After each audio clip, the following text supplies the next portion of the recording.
오늘은 사무엘상 23장 15절에서 29절까지 말씀입니다. 우리는 어제 오늘 본문을 통해서 사울이 했던 신앙적 표현을 좀 눈여겨볼 필요가 있습니다.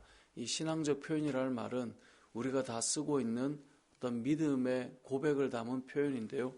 오늘 본문 21절에 보니까 사울이 이렇게 말합니다.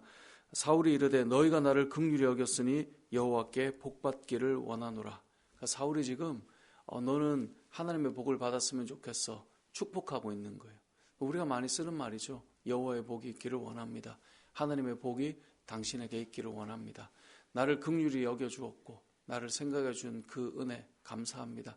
하나님의 복이 임하기를 원합니다. 우리가 많이 쓰는 말을 지금 사울도 사용하고 있습니다. 사실 다른 사람을 축복하는 말이기 때문에 너무나 귀한 말이죠.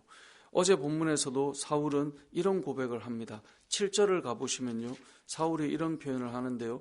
다윗이 그일라에 온 것을 어떤 사람이 사울에게 알림해 사울이 이르되 하나님이 그를 내 손에 넘기셨도다. 그가 문과 문빗장 있는 성읍에 들어갔으니 갇혔도다. 자, 여기 보면 하나님이 그를 내 손에 넘기셨도다. 그러니까 하나님께서 나에게 이런 일을 해주셨다.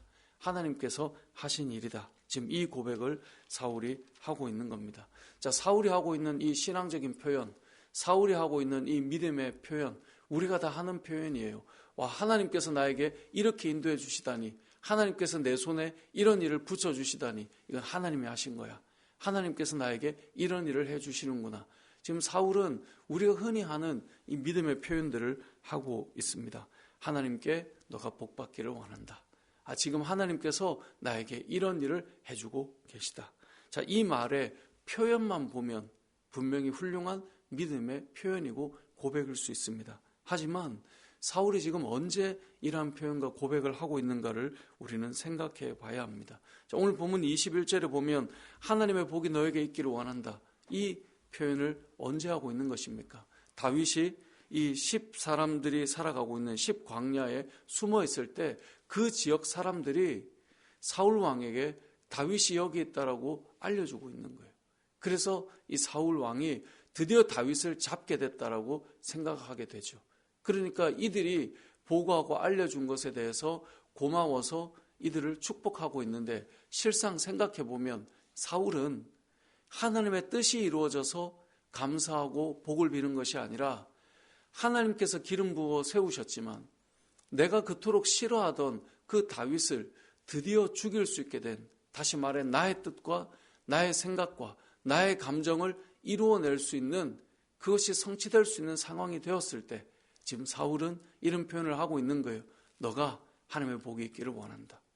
자, 우리는 늘 쓰는 말이지만요, 하나님의 뜻을 가지고 하나님의 뜻이 성취됨을 가지고 쓸 수 있는 표현이기도 하지만 때로는 이게 내 뜻과 내 기분을 풀어낼 수 있는 어떤 시간이 찾아왔을 때 사람들에게 복을 빌어주는 모습으로도 등장할 수 있게 된다는 거예요. 그러니까 같은 표현이지만 다른 어떤 마음으로도 얼마든지 사용될 수 있는 거예요. 하나님의 뜻이 아닌 자기의 뜻을, 자기의 소원을 성취하는데 얼마든지 이 표현을 사용할 수 있는 믿음의 표현인 거예요. 7절도 앞서 우리가 보았던 7절도 동일합니다. 그일라 지역에 다윗이 들어가게 됐단 말을 듣고 하나님이 나에게 드디어 기회를 주셨다라고 사울이 고백했거든요. 근데 잘 생각해 보세요. 지금 다윗은 숨어 있으면 안전할 텐데 무엇을 하러 갑니까? 사울은 왕인데도 블레셋이 그일라 지역을 쳐들어와 침투해서 사람들을 괴롭히는데 그들을 도우러 가지 않는데 그 도망자의 모습 중에도 그 상황 속에서도 그 백성을 돕기 위해서 블레셋을 치러 움직인 다윗이잖아요. 근데 그 상황에 그를 내 손에 하나님께서 맡기셨다라고 생각하고 그가 믿음으로 고백하는 거예요. 하나님이 나에게 이런 일을 행하셨다. 이게 정말 하나님이 원하시는 하나님의 뜻일까요? 그게 아닌데도 불구하고 하나님이 하시고 있다라고 고백하고 있는 거예요. 우리가 신앙생활을 하다 보면 우리에게도 이런 일들이 종종 일어납니다. 분명히 저 사람이 믿음의 표현을 하고 있어요. 분명히 저 사람이 믿음으로 어떤 사람에게 복을 빌고 있어요. 그런데 잘 보면 하나님의 뜻이 아니라, 하나님의 마음이 아니라 자기의 마음과 자기의 뜻을 가지고 신앙의 표현을 덧입혀서 그것이 마치 신앙인 것처럼 그렇게 얼마든지 그렇게 만들어 놓을 수 있다는 것이죠. 오늘 본문을 통해 하나님께서 우리에게 주시는 말씀은 무엇이겠습니까? 우리가 얼마나 멋진 믿음의 고백을 하느냐, 우리가 얼마나 서로를 축복하고 있느냐, 여러분 이것 너무나 중요하지만 그 안을 들여다보라는 거예요. 교회가 함께 모여서 잘못하고 있는데도 서로를 축복해 주는 거예요.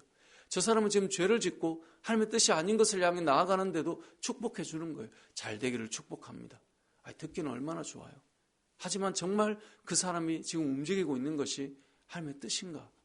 그걸 생각해 보면 그렇지 않음에도 우리는 듣기 좋은 표현들로 그것이 마치 믿음의 표현인 것처럼 하고 우리는 살아갈 수 있다는 것이죠. 그리고 그것이 신앙인 줄 아는 것이죠. 내 뜻대로 움직이고 내 뜻에 맞는 일이 이루어졌어요. 드디어 다윗이 내 손에 죽을 기회가 온 거예요. 하지만 하나님께서 다윗을 세우셨잖아요. 하나님께서 그를 기름 부으셨잖아요. 하나님께서 그를 통하여 하나님의 나라를 세워가실 거잖아요. 사울왕도 그것을 알고 요나단 앞에서 그 믿음의 고백을 했단 말이에요. 다윗 앞에서도 그런 고백을 했단 말이에요. 그런데 자기 기분과 자기 뜻대로 되어야 그것이 마치 하나님의 뜻인 것처럼 표현하고 있는 이 사울의 모습을 우리는 생각해 봐야 된다는 것이죠.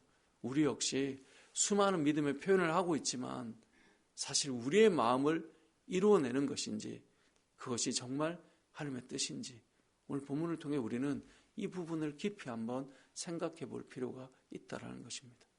오늘 본문에서 알 수 있는 두 번째 메시지는 다윗이 무엇을 경험하고 있느냐라는 거예요. 하나님께서는 다윗을 끝까지 보호하시고 있다는 거예요. 사울은 지금 믿음의 표현으로 축복도 해주고 하나님께서 내 손에 맡겼어라고 말하지만 정작 하나님께서는 세우신 다윗을 보호하고 있고 그를 지키고 있다는 것을 알 수 있습니다.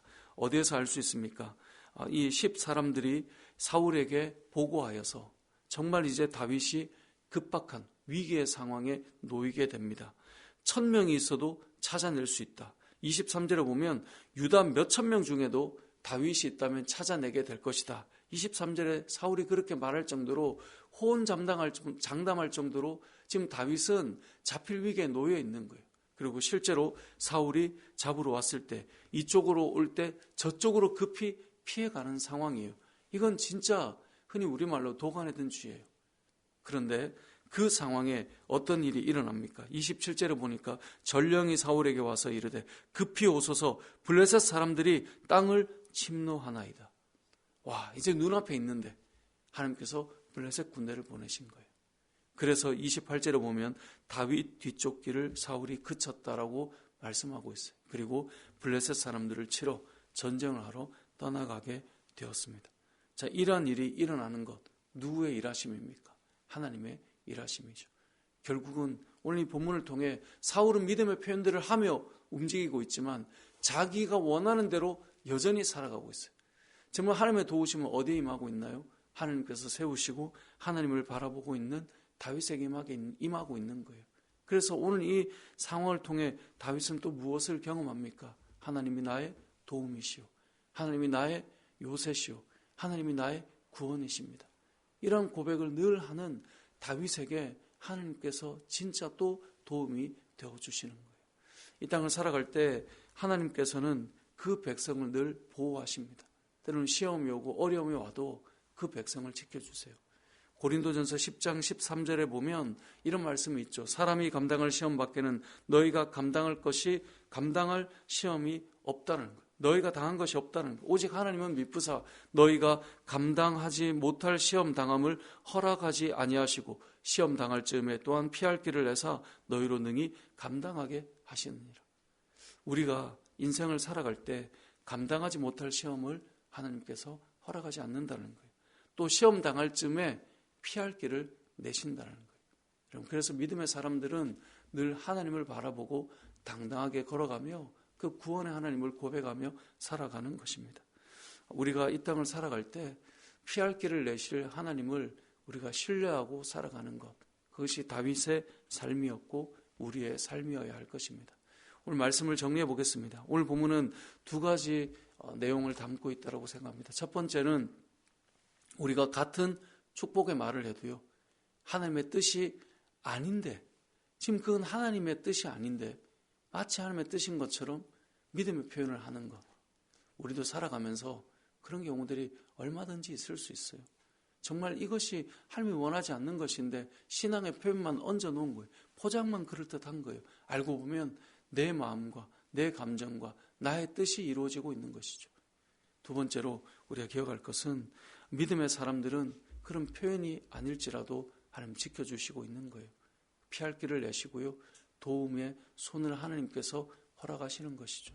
오늘 하루도 우리의 삶 속에, 우리 공동체 안에 있는 믿음의 성도들의 삶 속에 하나님의 도우심과 피할 길과 또 감당할 시험 반 우리에게 허락하신다는 것을 믿고 우리가 그 시험들을 능히 잘 이겨내며 또 때로는 정말 감당하기 어려운 그 시험에 밀려올 때 피할 길을 내시는 하나님을 경험하여서 다윗처럼 우리도 믿음으로 하나님을 고백하고 하나님을 노래하는 저와 여러분의 삶이 되시길 주님의 이름으로 축복합니다. 아멘.